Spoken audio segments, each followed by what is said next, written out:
একটি বিমান যার ডানার বিস্তার প্রায় ৮০ মিটার, যা একটি ফুটবল খেলার মাঠের চেয়েও অনেক বড়।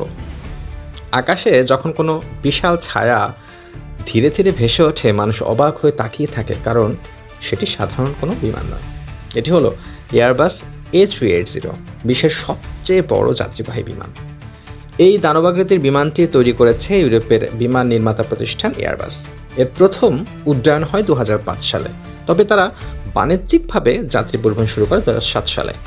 এয়ারবাস A380 সবচেয়ে বড় বৈশিষ্ট্য যেটাকে বলা হয় সেটা হচ্ছে এটি সম্পূর্ণ দুইতলা বা ফুল ডাবল ডেক বিমান।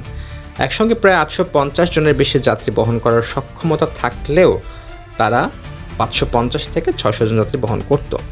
এই বিমানের দৈর্ঘ্য প্রায় 73 মিটার আর উইংস্প্যান বা ডানার যে বিস্তার বলেছিলাম 80 মিটার। অনেক বড় যে খেলার মাঠগুলো হয় সেটার চেয়েও এই বিমানটির দুইটা ডানার যে বিস্তার সেটা অনেক বড়। এই বিমানে রয়েছে 4টি শক্তিশালী জেট ইঞ্জিন, যা একে আকাশে তুলে নেয় প্রায় 575 টন ওজন নিয়ে। ভাবা যায়। কিন্তু এয়ারবাস A380 শুধু বড় নয়, এটি ছিল বিলাসিতার প্রতীকও। কিছু এয়ারলাইন্স এই বিমানে যুক্ত করেছিল first class private suite, onboard shower, যাত্রীদের জন্য লাউঞ্জ ও বার।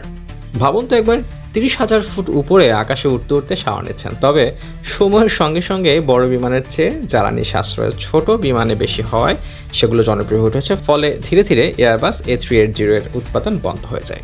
তবুও ইতিহাসে এটি চিরকাল থাকবে বিশ্বের সবচেয়ে বড় যাত্রীবাহী বিমান হিসেবে।